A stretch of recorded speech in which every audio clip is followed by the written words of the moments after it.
Let's jump to this. Let's jump to this next story from the New Republic. Trump officials are suddenly buying doomsday bunkers. Completely separately, we are on the 10th day of an ever-expanding Iran war. Well, as you already know, Trump said the war is very nearly complete, so we'll see if that actually turns out to be true. The market certainly reacted as though Trump is always telling the truth, or at least always correct. So they must know something. We got this. They say at least 2 members of the president's cabinet have recently purchased bomb-proof bunkers. Ron Hubbard, the creator of Atlas Survival Shelters, told the Telegraph over the weekend that orders have gone up tenfold since the U.S. and Israel attacked Iran. But among his anxious clientele are 2 chief members of Trump's team, according to the shelter maker, saying, one of them texted me yesterday asking me, when will my bunker be ready? He told the Telegraph. So these bunkers can range from something like $20,000. We've actually, I think I might have a, no, we don't, I have to log into Telegraph to get the photos. But they've got $20,000 tubes that they just lower into the ground. Pretty easy. But then they've got these really amazing pre-constructed bunkers that look like, you know, nice little apartments. Question. Trump cabinet members buying nuclear bunkers because they can or because they know something we don't? Because they can. You think? Yeah, I mean, they're just rich people, so they're like, I mean, look, I got money. I haven't bought a bunker. I mean, well, I mean, I'd like one. Yeah, not to speak about how much money you do or don't have. No, I said I'd like one. That'd be nice. 20 grand, why don't you get one? I mean, you know. I'm too busy trying to fix things from the inside right now. If I didn't spend all that money doing that, that's not fair, Brandon. Once you get into Congress, you got Mount Weather and Raven Rock. Free bunker. I'll put it this way: once I'm there and then I start buying a bunker, maybe pay attention. But the yeah, I don't know. I feel like that's something. You like walk out of a skiff and you're like, I can't tell you what went on in that meeting, but I will tell you that Atlas bunkers are the best bunkers. You can actually get. They have a website. I checked out their website before. Or they have cool a YouTube stuff. page. I'm pretty sure I have a buddy who has one of their bunkers. Yeah. Although I don't think that like if it was sensitive state information, I don't think they would be very happy with him saying this to news sources. Dude, these are amazing. But yeah, look at this. 25K precast concrete bomb shelter. Mm-hmm. Look at this one, customizable. Do they have like a shelter builder? I'd have to blast if I wanted to put one in New Hampshire, though, because there's all the mountains and rock and stuff up there. Is this a sponsored bit? No, it's not. No, I'm kidding. I'm joking. That's a cool I mean, I would be totally down. But yeah, like their YouTube page is pretty sick. Plus, you could Airbnb it out. Look at this. If you weren't staying there. $250,000 bunker. Like, why buy a house, dude? Just for the sunlight. To put on top of it so no one knows where your bunker is. You know what I was thinking would be a really cool idea, though, is you can get mountainside property really cheap because it's hard to do anything with, right? Mm-hmm. And so I was like, what if we took one of these 250K bunkers and dug it into a mountain? Yes, dude. So one side is just overlooking the beauty. There's a river down there, or a stream or whatever. And then you actually set it up so that there's a gigantic concrete barrier that separates it. So a portion of it is sheltered. The other portion is exposed and open. So what you need to do is find some, you go to New York, find some Islamic extremists that have TATP that can blow a hole in the side of a mountain for you. There you go. And then you can build your dream bunker. Dude, you could do like a bunch of them next to each other and build either a city or build tunnels between them and have just like a megalopolis in the side of a mountain. Well, part of the reason why you build a bunker, or one of the things that people like about building bunkers is anonymity. They like that people don't know where it is, keep it secret. Because ostensibly, in an end of the world scenario, if you have a bunker and your neighbor doesn't, your neighbor might want to try and come and get into your bunker.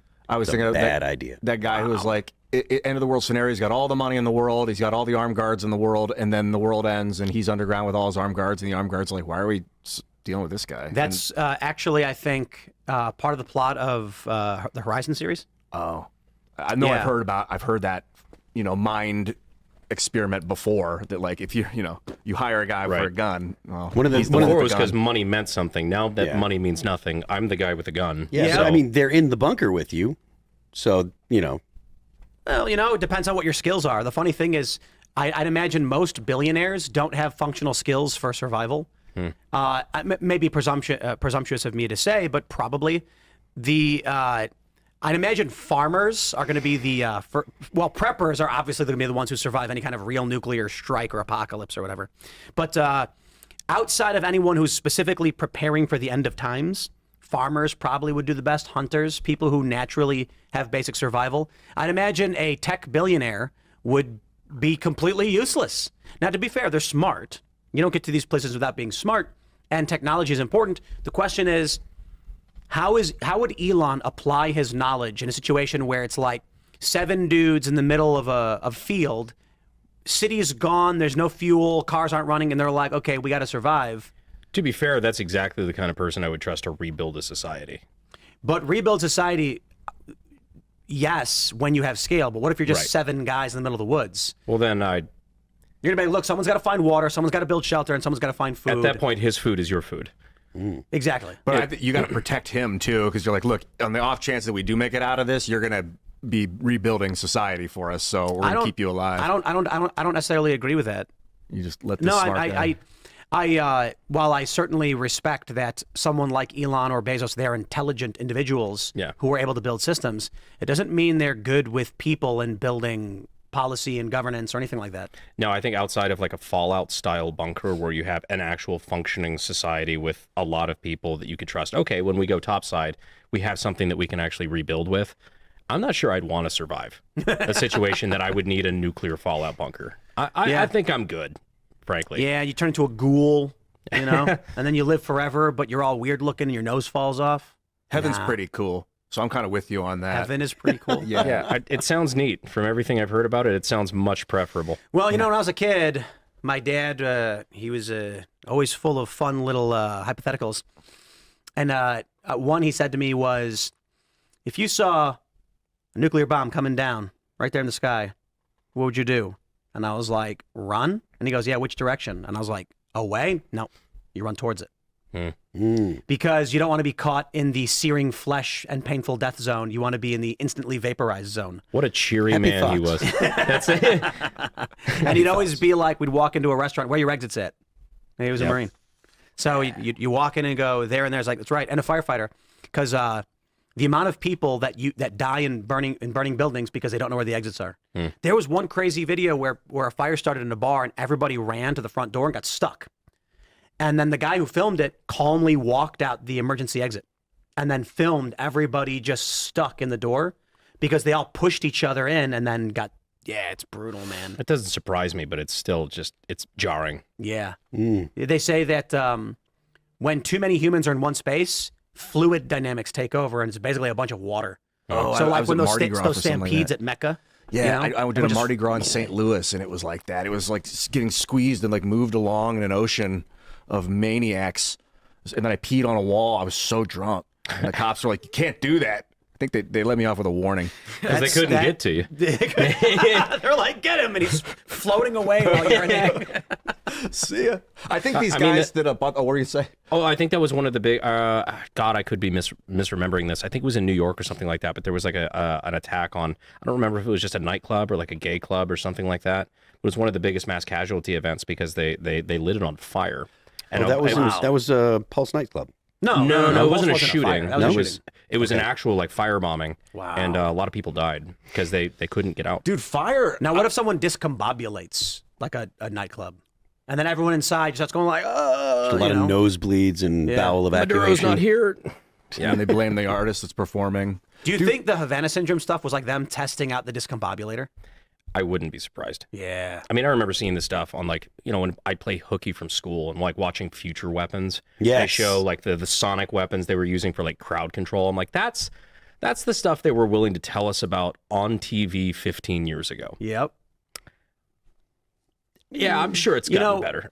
You know, somebody just was really excited to call it the discombobulator.